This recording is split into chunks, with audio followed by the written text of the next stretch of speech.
Hello, everybody. My name is Lawrence Epstein. I'm the Senior Executive Vice President, Chief Operating Officer at the UFC. Incredibly happy to be here on this historic night, just an incredible main event. Before we get started, I want to thank a few people and organizations. First of all, I want to thank the Marvel Stadium that hosted this event here in Melbourne. An incredible facility, and the team here was first class. So happy to be back here.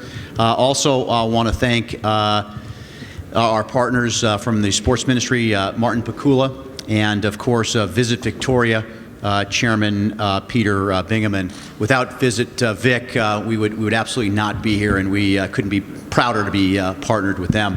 Historic event here tonight in Melbourne. The gate tonight was approximately 8 million Australian dollars, 5.5 million US. Attendance, you've already heard this from Dana White, but in excess of 57,127. And as far as the bonuses, I think everyone can probably guess fight of the night was Malarkey versus Riddell. That was incredible. And of course, the performance of the night, we had De Castro and of course Israel Adesanya with an incredible win. I'll be happy to take a couple of questions if you've got them. Yeah, the attendance, not to be a downer, it looked there were some empty seats in there tonight. I don't remember seeing those as much in the Rousey Holm fight. Is the 57,000, is that verified? Yes, it's well. First of all, there were, if you probably remember this, maybe you blocked it out of your mind, but there certainly were some empty seats in the Rousey event. Obviously, big arena, and of course, we couldn't fill every seat, but yes. That's the number we're counting. Fair enough. Put them all up. I wanted to ask you about the entrance, just the decision tonight to have Israel, have that entrance that he had. Typically that's not something we see in a UFC event. So I'm curious what kind of discussions were had behind the scenes, concerns for his well-being on the way to the cage, and to come to that decision that, yeah, we're going to let this guy do this. Yeah, I don't know if there were any concerns for his well-being, but of course, that was specifically approved by Dana. Dana typically does not allow things like that, but he allowed it in this occasion. I thought it was great. I mean, I thought the intro was incredible, and obviously a great event following that incredible intro. Yeah, and a star-making performance for Israel. I'm curious, as a company, I mean, you take like Conor McGregor, who was an international superstar.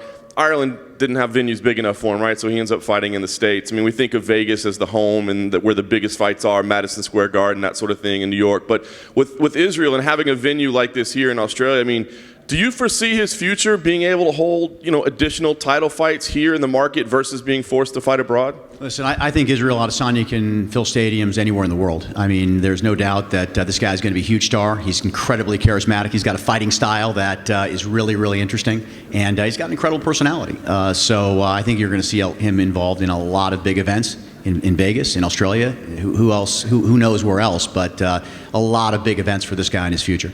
I know matchmaking's not your strong suit, but, listen, he's talking about John Jones. Of course, Paulo Costa was there cage side. Have you got any feedback from the matchmakers or from Dana, I should say, about what his next fight would be? Would it be the Paulo Costa fight, or are we thinking outside the box and other possibilities? I'm not going to step on Dana's toes when it comes to matchmaking, so I think you'll have to ask him. But yeah, I think you're heading in the right direction, certainly. I mean, Costa was obviously here, and that's interesting. But I'm going to leave that one up to Dana and the matchmakers. Thanks. And last thing for me, Lawrence, I mean, a big event here. Can you tell us about the 2020 plans for this market? The Oceania region. What can we expect to see here? Well, it's 2020. It's the future, of the UFC. In part, is going to be here in Australia. This is an incredible market for us, pound for pound, one of the best in the world, and we're definitely back in Australia in 2020 and 2021 and 2022 and as far as you want to speculate.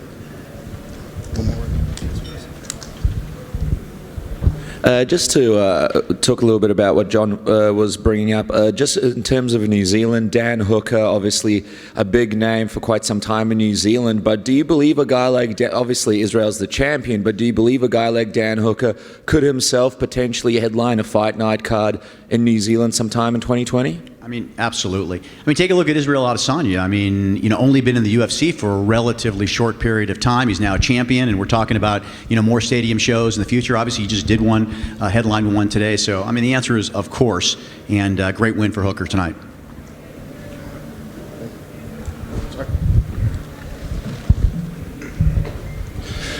Recently, we saw through some of the stuff that came up through the antitrust lawsuit, talking about the UFC's plan and assuring investors that we can keep fighter portion of revenues at 20% or below. I mean, when you compare it to other sports leagues where the split is a lot closer to 50-50, do you think 20% is fair as a percentage of revenue for the fighters?